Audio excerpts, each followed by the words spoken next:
तो क्या कहना चाहेंगे, क्योंकि आयुर्वेद भी आपके पास है और पर्टिकुलर आयुर्वेद एक अपने आप में बड़ा विभाग है और खासकर भारत के लिए बात करें तो उसके लिए क्या कुछ कहना चाहेंगे, क्या कुछ आगे की रणनीति? देखिए, वर्तमान परिस्थितियों में जहाँ कोरोना से हम पिछले 18 महीने से जूझ रहे हैं और जो इन्फेक्शियस डिजीज जो बढ़ रही हैं पूरे देश में ही नहीं पूरे विश्व में, और जो अलार्मिंग भी है, रिसर्च जो कह रही हैं, साइंटिस्ट जो कह रहे हैं, आने वाले समय में इन्फेक्शियस डिजीज बढ़ेंगी। तो उन इन्फेक्शियस डिजीज को रोकने में सबसे अगर कोई पद्धति कामगार है तो वो आयुष है। आयुर्वेद, होम्योपैथी, नेचुरोपैथी, यूनानी, सिद्धा, इनका बड़ा रोल है। होता क्या है, जनरली मेडिकल हेल्थ डिपार्टमेंट के अधीन इसको आयुर्वेद को अधीन कर दिया जाता है। तो किसी बरगद के पेड़ के नीचे कोई छोटा पेड़ लगा दो तो वो विकसित नहीं हो पाएगा।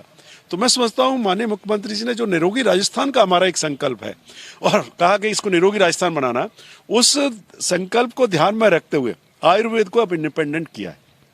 तो मैं समझता हूँ उसी सोच को जहन में रखते हुए किस तरह से हम राजस्थान को निरोगी राजस्थान बनाएं और आयुष को, इस पद्धति को, इस मेडिसिन पद्धति को, और आयुष के अधीन जो हेल्थ एंड बैलेंस सेंटर हैं, 500 पहले हमें स्वीकृति में दे चुकी है गवर्नमेंट ऑफ इंडिया, 500 की और आ चुकी है।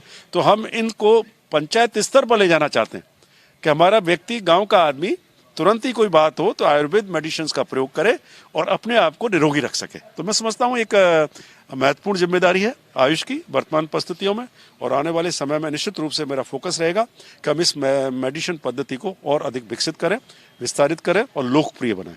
सर, जिम्मेदारी है तो चुनौतियां भी साथ होती हैं, तो चुनौतियां भी काफी ज्यादा हैं, तो उन चुनौतियों के लिए क्या सोचा है, कोई आगे की ऐसी रणनीति? क्योंकि आयुर्वेद में खासकर सबसे ज्यादा दिक्कत ये रहती है कि जानते सब हैं, मानते भी हैं, लेकिन कहीं ना कहीं पीछे छिप जाता है।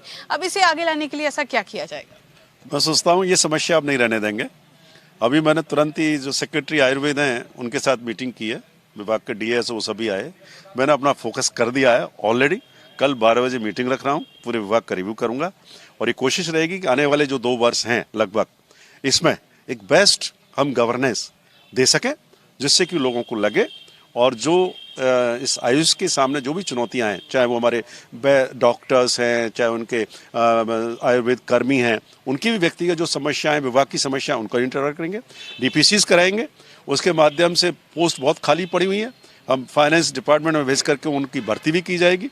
डीपीसी जो बकाया चली हुई है उनकी जो है जल्दी से करवा करके उनको भी तोहफा देने का काम करेंगे।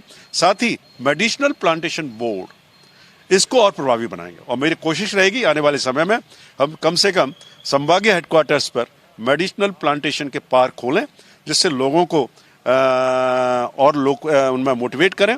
फॉरेस्ट डिपार्टमेंट ऑलरेडी हमारा जो है मेडिसिनल प्लांट डिस्ट्रीब्यूट कर रहा है, हर घर में 5 मेडिसिनल प्लांट बांट रहा है। हम इस मेडिसिनल प्लांट बोर्ड के जरिए और अधिक प्रभावी भूमिका निभाएंगे, जिससे कि घर में ही आप पौधे उगाइए, पेड़ उगाइए आयुर्वेद मेडिसिनल के, और घर में ही दवा करिए। तो मैं समझता हूँ उससे हर घर हमारा निरोगी रहेगा तो पूरे राजस्थान को भी हम निरोगी बना पाएंगे। बिल्कुल सर, इसी के साथ 3 साल पूरे हो चुके हैं, अब 2 साल बचे हैं। सबसे ज्यादा महत्वपूर्ण ये 2 साल माने जाते हैं क्योंकि जनता इनको पूरी तरह से इनका मूल्यांकन करती है और उसके बाद वोट देती है।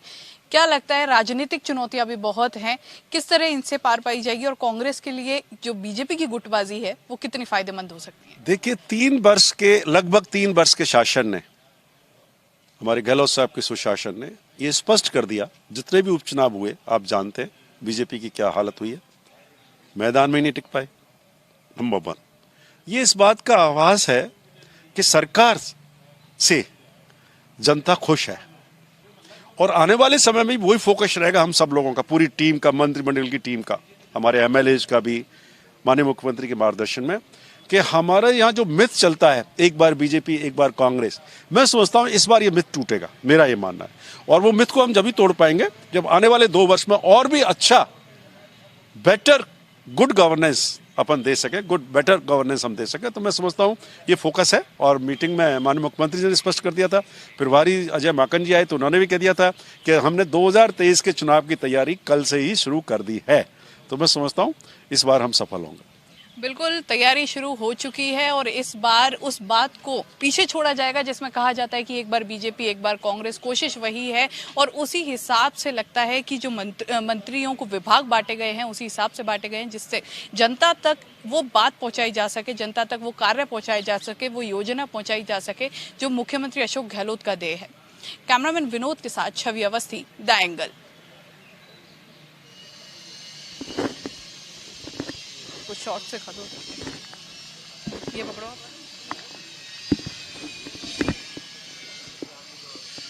ये निकाल देना, नहीं निकलेगा ऐसे, छूट जाएगा।